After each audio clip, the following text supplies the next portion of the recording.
ಅಂಬಾನಿ ನ್ಯೂಸ್ಗೆ ಸ್ವಾಗತ. ಪ್ರತಿದಿನ ನ್ಯೂಸ್ ಅಪ್ಡೇಟ್ಗಾಗಿ ಸಬ್ಸ್ಕ್ರೈಬ್ ಮಾಡಿ. ನಮ್ಮ ಈ ಡೆಮಾಕ್ರಸಿಯಲ್ಲಿ 4 ಪಿಲ್ಲರ್, ಒಂದು ಲೆಜಿಸ್ಲೇಟಿವ್, ಒಂದು ಎಕ್ಸಿಕ್ಯೂಟಿವ್, ಒಂದು ಜುಡಿಷರಿ, ಒಂದು ಪ್ರೆಸ್.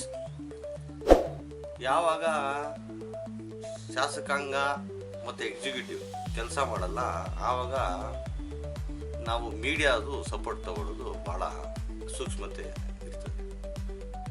ಕಾರಣ ಯಾವಾಗ ಈ ಎಕ್ಸಿಕ್ಯೂಟಿವ್ ಯಾರು ಆಫೀಸರ್ಸ್ ಇದ್ದಾರಲ್ಲ, ಅವ್ರು ಮಾಡಬೇಕಿರೋ ಕೆಲಸ ಅವರು ಮಾಡೋಕ್ಕೆ ಅವರು ಹಿಂದೆ ಸರಿತಾರೋ ಆವಾಗ ಈ ಮೀಡಿಯಾ ಅವರು ಸಹಾಯದಿಂದ ನಾವು ಅವ್ರ ಕೈಲಿ ಕೆಲಸ ಮಾಡಿಸುವಂಥ ಪರಿಸ್ಥಿತಿ ಉದ್ಭವ ಆಗುತ್ತೆ. ಅದಕ್ಕೆ ಮೀಡಿಯಾಗೆ 4ನೇ ಸ್ತಂಭ ಅಂತ ಹೇಳಿದ್ದೇನೆ. 4ನೇ ಸ್ತಂಭದ ಮುಂದೆ ನಾನು ಕೆಲವು ವಿಚಾರವನ್ನು ಪ್ರಸ್ತಾಪ ಮಾಡಬೇಕಂತಿದ್ದೀನಿ. Illegal finance, vehicle finance specially ನಡೆಸ್ತಿದ್ದಾರಲ್ಲ, ಇದ್ರ ಬಗ್ಗೆ ಮೊನ್ನೆ ಮೈಕ್ರೋ ಫೈನಾನ್ಸ್ ಆರ್ಡಿನೆನ್ಸು ಸಿದ್ದರಾಮಯ್ಯ ಅವರು ತಂದಾಗ ಅಸೆಂಬ್ಲಿಯಲ್ಲಿ ಪ್ರಸ್ತಾಪ ಮಾಡುವಾಗ ಡಿಬೇಟಲ್ಲಿ ನಮ್ಮ ಮಿನಿಸ್ಟರ್ ಎಚ್ ಕೆ ಪಾಟೀಲ್ ಅವರು ಹೇಳ್ತಾರೆ 40,000 ಕೋಟಿ ಈ ಇಲ್ಲಿಗಲ್ ಫೈನಾನ್ಸ್ ಅವರು ಬ್ಲ್ಯಾಕ್ ಮನಿ ತೊಗೊಂಡ್ಬಂದು ಫೈನಾನ್ಸ್ ಮಾಡ್ತಿದ್ದಾರೆ ಅಂತ. ಸೊ ಮಿನಿಸ್ಟರ್ ಸ್ಟೇಟ್ಮೆಂಟ್ ಅಂದರೆ ನಾವು ಬೆಲೆ ಕೊಡಬೇಕಾ? ಅಸೆಂಬ್ಲಿಯಲ್ಲಿ ಹೇಳಿರೋ ಸ್ಟೇಟ್ಮೆಂಟ್ ಅಂದರೆ ರೆಕಾರ್ಡೆಡ್ ಸ್ಟೇಟ್ಮೆಂಟ್ ಅಲ್ವಾ ಅದು? ಸೊ ಇದಾದ್ಮೇಲೆ ಮೈಕ್ರೋ ಫೈನಾನ್ಸ್ದು ಒಂದು ಆರ್ಡಿನೆನ್ಸ್ ತರ್ತಾರೆ. ಅದೇ ನಿಮಗೆಲ್ಲ ಗೊತ್ತಿರ್ತದೆ, ಜನಸಾಮಾನ್ಯರಿಗೆ ಇದು ಕಿರುಕುಳ ಕೊಡಬಾರ್ದು ಮೈಕ್ರೋ ಫೈನಾನ್ಸ್ ಅವ್ರಿಗೆ, ಅದು ಬಡವರಿಗೆ, ಅದು ಇದು.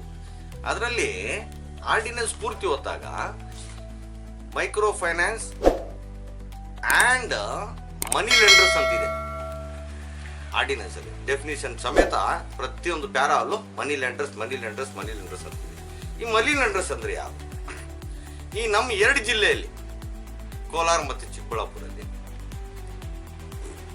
ಸುಮಾರು 1 ವರ್ಷ 2 ವರ್ಷದಿಂದ ಈ DR cooperative societies, AR cooperative society ಸಂಬಳ ತಗೊಂತಾರಲ್ಲ, ಕರ್ನಾಟಕ ಮನಿ ಲೆಂಡರ್ಸ್ ಆಕ್ಟ್ 1961 ಕಾಯ್ದೆ 1961 ಬಂದಿದ್ದು, ಎಕ್ಸಾಬಿರೆಂಟ್ ಇಂಟ್ರೆಸ್ಟ್ ಆಕ್ಟ್ 2004 ಬಂದಿದ್ದು. ಏನು ಸರ್ ಇಷ್ಟೆಲ್ಲ ಕಾಯ್ದೆ ಇತ್ತು. ಈಗ ಮೊನ್ನೆ ಮೈಕ್ರೋ ಫೈನಾನ್ಸ್ ಕಾಯ್ದೆ ತೆಗೆದಿದ್ದಾರೆ, ತಗೊಂಡ್ಬಂದಿದೆ ಸರ್ಕಾರ. ಇಷ್ಟೆಲ್ಲ ಇತ್ತು, ನೀವು ಎಷ್ಟು ಕಂಪ್ಲೇಂಟ್ಸ್ ರಿಜಿಸ್ಟರ್ ಮಾಡ್ಕೊಂಡಿದ್ದೀರಾ? ನೀವು ಎಷ್ಟು ಜನದ ಮೇಲೆ ಆ್ಯಕ್ಷನ್ ತೊಗೊಂಡಿದ್ದೀರಾ? ಇಲ್ಲ ನೀವು ಯಾರೂ ಇಲ್ಲ ಅಂದಾಗ 40,000 ಕೋಟಿ ಬ್ಲ್ಯಾಕ್ ಮನಿ ಓಡ್ತಾ ಇದೆ ಅಂತ ಸುಳ್ಳ? ಇಲ್ಲ, ಇದು ನಿಜ. ಮೈಕ್ರೋ ಫೈನಾನ್ಸ್ ಆರ್ಡಿನೆನ್ಸ್ ಆದಮೇಲೆ ಅದರಲ್ಲಿ ಮನಿ ಲೆಂಡರ್ಸ್, ಇಲ್ಲಿಗಲ್ ಮನಿ ಲೆಂಡರ್ಸ್, ರಿಜಿಸ್ಟರ್ ಮನಿ ಲೆಂಡರ್ಸು ಬರ್ತಾರೆ ಅಂತ ಹೇಳಿದ್ಮೇಲೆ ಆರ್ಡಿನೆನ್ಸಲ್ಲಿ ನಮ್ಮ ಈ 2 ಜಿಲ್ಲೆಯಲ್ಲಿ ಅದರಲ್ಲಿ DSPಗೆ ಸೋಮೋಟೋ ಪವರ್ ಇದೆ FIR ಮಾಡೋಕ್ಕೆ. ಯಾರು ದೂರಿಲ್ಲ ಅಂದ್ರೂ ಅವ್ರಿಗೆ ಗೊತ್ತಾದ್ರೇನೆ ಸೋಮೋಟೋ FIR ಮಾಡಬೇಕು. ಎಷ್ಟು ಮಾಡಿದ್ದಾರೆ ಅಂದರೆ ಕಾಯ್ದೆ ಬಂದಿದ ತಕ್ಷಣ ಎಲ್ಲ ಬಂದಾಗೋಯ್ತಾ? ಪೋಸ್ಕೋ ಕಾಯ್ದೆ ಬಂತು, ಮೊದಲು ರೇಪ್ಗಳು ನಡೀತಾ ಇತ್ತು. ಪೋಸ್ಕೋ ಕಾಯ್ದೆ ಬಂದಮೇಲೆ ಪೋಸ್ಕೋ ಎಲ್ಲ ಬಂದಾಗೋಯ್ತಾ? ನಡೀತಾ ಇದೆಯಲ್ಲ, ಕೇಸ್ಗಳು ಫೈಲ್ ಆಗ್ತಾ ಇದೆಯಲ್ಲ, ಇದೆ. ಬಟ್ ಪೊಲೀಸವ್ರು ಏನು ಮಾಡ್ತಾರೆ, ಈ ಕಂಪ್ಲೇಂಟ್ ಕೊಡೋನು, ಗಾಡಿಗೆ ಫೈನಾನ್ಸ್ ತೊಗೊಳೋನು ತೀರಾ ಬಡವಾನೇ ಇರ್ತಾನೆ. ಸೆಕೆಂಡ್ ಹ್ಯಾಂಡ್ ಗಾಡಿಗೆ ಫೈನಾನ್ಸ್ ಅವನು ಹೋಗ್ತಾನೆ, ಇದು ನಮಗೆ ಬರೋಲ್ಲ, ಹೋಗಯ್ಯ, ಅಲ್ಲಿಗೆ ಹೋಗಯ್ಯ, ಇಲ್ಲಿ ಹೋಗಯ್ಯ ಅಂತಾನೆ. ಅವನು ಏನು ಮಾಡ್ತಾನೆ? ಕಾನೂನು ಗೊತ್ತಿಲ್ಲ, ದುಡ್ಡು ಇಲ್ಲ. ಇಲ್ಲ ಅಂದರೆ ಆಮೇಲೆ ಪೊಲೀಸ್ ಸ್ಟೇಷನಲ್ಲೇ ಕರೆದು ಸೆಟಲ್ಮೆಂಟ್.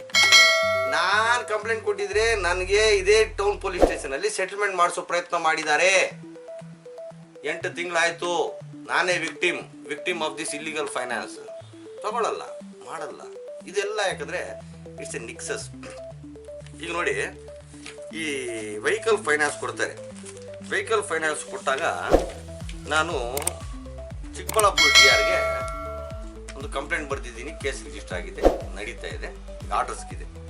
ಕೋಲಾರ DRಗೆ ನಾನು ಇದು ಕೊಟ್ಟಿದ್ದೀನಿ ಕಂಪ್ಲೇಂಟ್.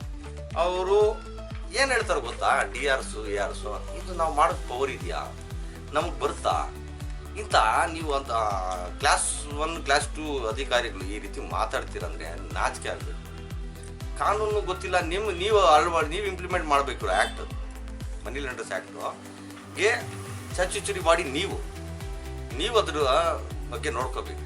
ನಿಮ್ಗೆ ಕಾನೂನು ಗೊತ್ತಿಲ್ಲ ಅಂದರೆ ಯಾವ ಸೆಕ್ಷನಲ್ಲಿ ನಮ್ಮ ಪವರ್ ಇದೆ ಅಂತ ಕೇಳ್ತಾರೆ, ನಾಚಿಕೆ ಆಗಲ್ವಾ? ಸೆಕ್ಷನ್ 39 ಮನಿ ಲೆಂಡರ್ಸ್ ಆ್ಯಕ್ಟ್ ಏನು ಹೇಳ್ತದೆ? ಎನಿ ಇಲ್ಲಿಗಲ್ ಫೈನಾನ್ಸರ್ಸ್ ಬಗ್ಗೆ ನೀವು ಪೊಲೀಸ್ ಕಂಪ್ಲೇಂಟ್ ಕೊಟ್ಟು ಪೀನಲ್ ಆ್ಯಕ್ಷನ್ ತೊಗೊಳ್ಳಿ ಅಂತ ಹೇಳಲ್ವಾ? ಮತ್ತು ಮೊನ್ನೆ 2025 ಇದೇ ಸೆಕ್ಷನ್ 39ನ ಎನ್ಹಾನ್ಸ್ ಮಾಡಿದ್ದಾರೆ, ಪನಿಷ್ಮೆಂಟ್ ಎನ್ಹಾನ್ಸ್ ಮಾಡಿದ್ದಾರೆ. ಇದು ನಿಮ್ಗೆ ಗೊತ್ತಿಲ್ವಾ? ಸೆಕ್ಷನ್ 3 ಏನು ಹೇಳ್ತದೆ? ಸೆಕ್ಷನ್ 3 ವಿತೌಟ್ ಆಪರೇಟಿಂಗ್ ಲೈಸೆನ್ಸ್, ಯಾರು ಲೈಸೆನ್ಸ್ ಇಲ್ಲದೆ ಆಪರೇಟ್ ಮಾಡಬಾರ್ದು ಅಂತ ಹೇಳ್ತದೆ ಮನಿ ಲೆಂಡರ್ಸ್. ಈ ರೀತಿ ಇದ್ದಾಗ ಈಗ ಈ ವೆಹಿಕಲ್ ಫೈನಾನ್ಸ್ ಅವ್ರು ಇದ್ದಾರೆ ನೋಡಿ, ಗಾಡಿಗಳಿಗೆ, ಸೆಕೆಂಡ್ ಹ್ಯಾಂಡ್ ಗಾಡಿಗಳಿಗೆ ಪಾಪ ಟಾಟಾ ಏಸು, ಆಟೋ ಅವ್ರಿಗೆ ಫೈನಾನ್ಸ್ ಕೊಡ್ತಾರೆ. ಇವರು ಈ ಅಧಿಕಾರಿಗಳಿಗೆ ಯಾಮಾರಿಸಿದ್ದಾರೆ, ನಾವು ಹೈರ್ ಪರ್ಚೇಸ್ ಆ್ಯಕ್ಟಲ್ಲಿ ಬರ್ತೀವಿ ಅಂತ. ತೀರಾ ಸುಳ್ಳದು. ಇವ್ರು ಯಾಕೆ ಹೈರ್ ಪರ್ಚೇಸ್ ಆ್ಯಕ್ಟಲ್ಲಿ ಬರಲ್ಲ ಅಂದಾಗ ನೋಡಿ, ನಮಗೆ ನ್ಯಾಯಾಲಯದಕ್ಕಿಂತ ಉಚ್ಚ ನ್ಯಾಯಾಲಯ, ಸುಪ್ರೀಂ ಕೋರ್ಟ್ಗಿಂತ ದೊಡ್ಡದು, ಹೈಕೋರ್ಟ್ಗಿಂತ ದೊಡ್ಡದು ಯಾರಿಲ್ಲ. ಕರೆಕ್ಟ್ ಏನ್ರಿ? ಯಾರೋ ಒಂದು ಆಫೀಸರ್ ಏನೋ ಹೇಳ್ದ, ಅದು ಕಾನೂನು ಆಗಲ್ಲ. ಕರೆಕ್ಟಾ? ಸುಪ್ರೀಂ ಕೋರ್ಟ್ ಏನು ಹೇಳಿದೆ ನೋಡಿ, ನಾನು ವಿವರವಾಗಿ ಹೇಳ್ತೀನಿ ಒಂದೊಂದು line. Sundaram finance versus state of Kerala ಏನು ಹೇಳ್ತೀವಿ ಸುಪ್ರೀಂ ಕೋರ್ಟ್? ದ ಇಂಟೆನ್ಸ್ ಇಲ್ಲಿ ನೋಡಿ, the true nature of the transaction must be determine from the terms of the agreement and the surrounding circumstances, not from the nomenclature used in the case.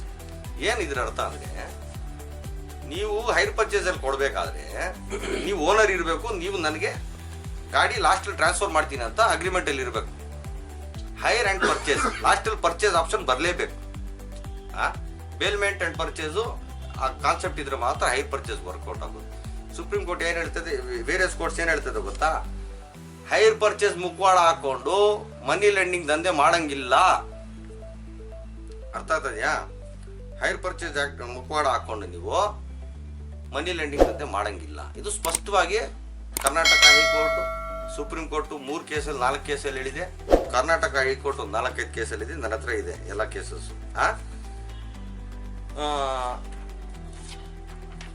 Bombay high court ಹೇಳಿದೆ, Aurangabad bench, ಸುಮಾರು high courts ಎಲ್ಲ, Kerala high court, Tamil Nadu high court, Telangana high court ಎಲ್ಲ ಅದೇ ಹೇಳಿದೆ.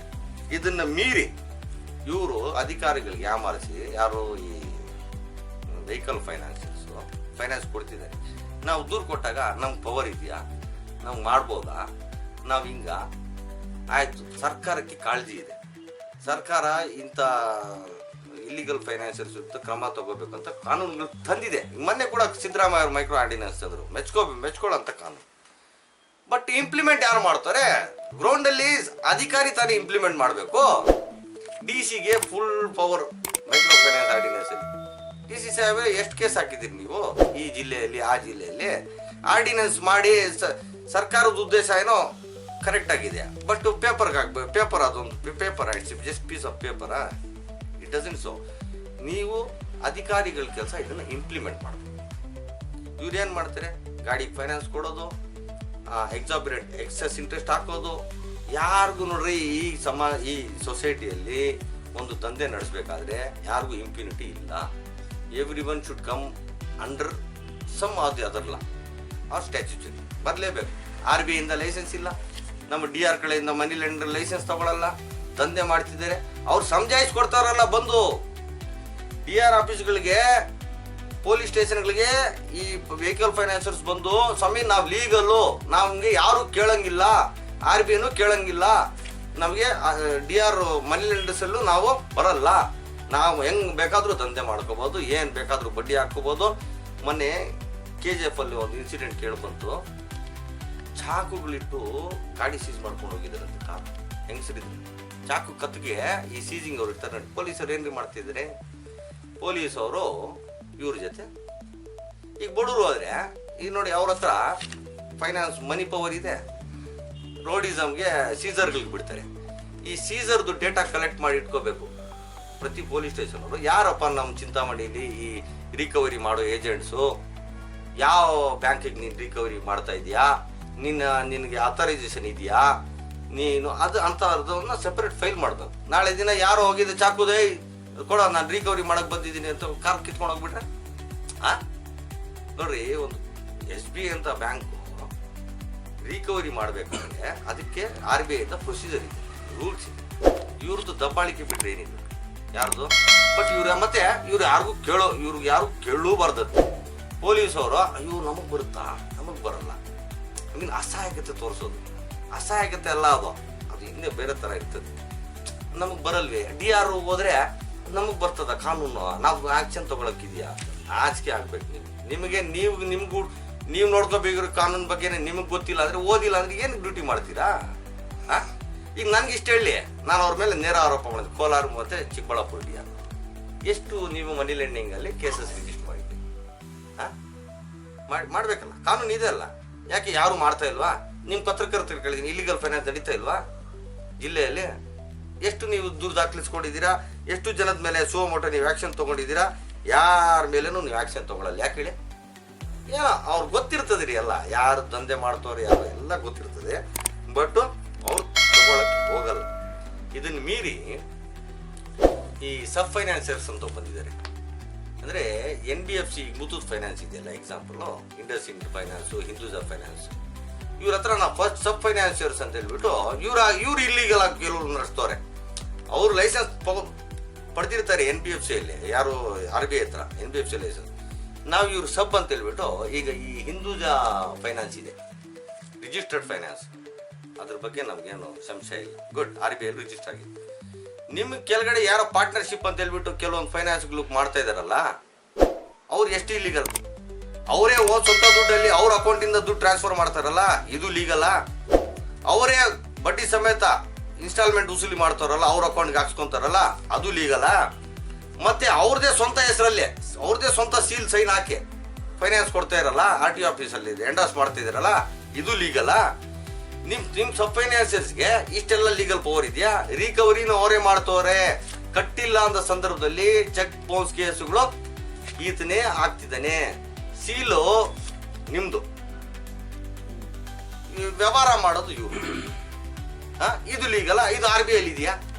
RBI master circular, fair practice code ಅಂತ rules ಅಲ್ಲಿ ಇವ್ರಿಗೆ ಎಷ್ಟು ಪವರ್ಸ್ ಇದೆ ಏನೋ, ಬರೀ ಒಂದು ಇವರು ಆಪರೇಟಿವ್ ಏಜೆಂಟ್ ಅಷ್ಟೇ. ಇವ್ರಿಗೆ ಕಸ್ಟಮರ್ ಹಿಡ್ಕೊಂಡ್ ಬರೋದು, ಕೊಡೋದು. ಇವರು ಹಿಂದೂಜಾ ಫೈನಾನ್ಸ್ ಅಲ್ಲಿ 10 ರೂಪಾಯಿಗೆ ತಂದು 20 ರೂಪಾಯಿ ಬಡ್ಡಿ ಕೊಡ್ತಾರೆ. ಸೀಲ್ ನೋಡಿದ್ರೆ ಹಿಂದೂಜಾದೆ, ದುಡ್ಡು ಇವ್ರು ಕಲೆಕ್ಟ್ ಮಾಡೋದು, ದುಡ್ಡು ಇವ್ರ ಅಕೌಂಟಿಂದ ಬರೋದು. ಇದು ಇಲ್ಲಿಗಲ್ ಅಲ್ವಾ? ಇವ್ರಿಗೆಲ್ಲ ನಾವು ಒಂದೊಂದಾಗಿ ನಾವು legal notices already lawyer notices issue ಮಾಡ್ತಾ ಇದ್ದೀವಿ 1 by 1. ಯಾಕಂದರೆ ಸುಪ್ರೀಂ ಕೋರ್ಟ್ ಹೇಳಿದೆ, ಪ್ರತಿ ಅಗ್ರಿಮೆಂಟ್, ಹೈರ್ ಪರ್ಚೇಸ್ ಅಗ್ರಿಮೆಂಟ್ನ ಅದನ್ನ ಸಬ್ಸ್ಟೆನ್ಸ್ ಇಟ್ಕೊಂಡು ನೋಡಿ. All transport finance versus state of Tamil Nadu, hire purchase agreements used by financiers are nothing but money lending transaction. ಇನ್ನೇನು ಬೇಕು ಸರ್? ಕೋರ್ಟ್ಗಿಂತ ದೊಡ್ಡವ್ರು ಯಾರಾದ್ರೂ ಇದ್ದಾರಾ? ಇದು ಮಾಡಲೇಬೇಕು. ಈಗ ಈ ಸಬ್ ಫೈನಾನ್ಸಿಯರ್ಸ್ ವಿರುದ್ಧ ನಾವು already notices, legal notices issue ಮಾಡಿದ್ದೀವಿ. ಈಗ RBIಗೂ ಬರೆಯೋ ಪ್ರಸಕ್ತಿ ಬರ್ತದೆ. ಈಗ ಶಾಸಕಾಂಗ ಎಕ್ಸಿಕ್ಯೂಟಿವ್ ಮಾಡಿಲ್ಲ ಅಂದಾಗ ನಾನು ಪತ್ರಕರ್ತರ ಬಂದಿದ್ದೀನಿ. ನೆಕ್ಸ್ಟು ಈ DRಸು, ಈ ಕೋಲಾರ ಚಿಕ್ಕಬಳ್ಳಾಪುರ DRs ಏನು ಮಾಡ್ತಾರೆ, ಪೊಲೀಸವ್ರು ಏನು ಮಾಡ್ತಾರೆ ನೋಡಿಕೊಂಡು ನಾವು ನ್ಯಾಯಾಂಗ ಅಂತ ಹೇಳ್ದಲ್ಲ, 4ನೇ ಸ್ತಂಭ, ಅದಕ್ಕೆ ಹೋಗ್ಬೇಕು ಅನ್ನೋ ಪರಿಸ್ಥಿತಿ ಬಂದೆ. ಅದಕ್ಕೆ ಹೋಗೇ ಹೋಗ್ತೀವಿ. ಇದು ಉದ್ಭವ ಆಗುತ್ತೆ. ಅಲ್ಲಿ ನ್ಯಾಯಾಂಗದಲ್ಲಿ ಹೋಗ್ಬಿಟ್ಟು ನಾವು ಏನಿದೆ ನಮ್ಮದು ಪ್ರಸ್ತಾಪ ಮಾಡ್ತೀವಿ. ನೋಡ್ರಿ, ಇದು DRಗಳು ಕೊಟ್ಟಿರೋದು, ಇವ್ರು ಲೈಸೆನ್ಸ್ಗಳು ಪಡೆದಿಲ್ಲ ಇಲ್ಲಿಗಲ್ ಫೈನಾನ್ಸ್ ಅವರು. ನೋಡಿ, ಎಂಡಾರ್ಸ್ಮೆಂಟ್ ಕೊಟ್ಟಿದೆ. ಇಲ್ಲಿಗಲ್ಲು ಇವ್ರು ಲೈಸೆನ್ಸ್ ಇಲ್ದಿರ ಇನ್ನು ಯಾರೋ ಕರ್ನಾಟಕ ಫೈನಾನ್ಸ್ ಅಂತೆ, ಇನ್ಯಾರೋ KK ಫೈನಾನ್ಸ್ ಅಂತೆ, ಯಾರು ಇರಲ್ಲ. ಎಲ್ಲಿಂದ ಬಂದಿದ್ದಾರೆ? ಹೆಂಗೆ ದಂಧೆ ಮಾಡ್ತಾರೆ? ಒಂದು ಅಲ್ಲ ರೀ, ಒಂದು ತೊಳ್ಳೋ ಗಾಡಿಯಲ್ಲಿ ನಿಮ್ಮ ಪತ್ರಕರ್ತರು ಗೊತ್ತು ಹಿಡ್ಕೋಬೇಕಂದ್ರೆ ಸ್ಟ್ರೀಟ್ ವೆಂಡರ್ಸ್ ಆ್ಯಕ್ಟಲ್ಲಿ ಒಂದು ಲೈಸೆನ್ಸ್ ಮಾಡಿಸ್ಕೋಬೇಕು. ಏನ್ರಿ ಪತ್ರಕರ್ತರೆ? ಮುನ್ಸಿಪಲಲ್ಲಿ ಮಾಡಿಸ್ಕೋಬೇಕಾ? ಟ್ರೇಡ್ ಲೈಸೆನ್ಸ್ ಒಂದು ಯಾವುದು ಇಲ್ಲ ರೀ. ಸೀಲ್ ಹಾಕ್ತಾರಲ್ಲ, ಸೀಲ್ಗೆ ನಿಮ್ಗೆ ಏನು ಪವರ್ಸ್ ಸೀಲ್ ಹಾಕಕ್ಕೆ? ಅದನ್ನು ಮತ್ತೆ RTO ಕೊಡ್ತೀರಲ್ಲ, ಏನೋ ಬಡೆ ಇದು ನೀವು ಲಾರ್ಡ್ ಗವರ್ನರ್ಸ್ ಇದ್ದಂಗೆ. RTO ಕೊಟ್ಟರೆ ಅವರು RTO ಅವರು ಸೀಲ್ ಹೊಡೆದು ಕೊಡ್ತಾರಲ್ಲ, ನಾಚಿಕೆ ಆಗಬೇಕು. ಇಂಥ ಫೈನಾನ್ಸ್ಗಳು ನಡೀತಾ ಇದ್ರು ನೀವು ಸುಮ್ಮನೆ ಕೂತ್ಕೊಂತೀರಲ್ಲ, ಅದು ಈ DRs ಇಲಾಖೆಯವರು ಬೇಕಂತೆ ಮಾಡ್ತಿದ್ದಾರೆ ಅಂತ ನಮ್ಮ ಅನುಮಾನ. ನಿಮ್ದೇನೋ ಪ್ರಶ್ನೆ ಇದೆಯಾ?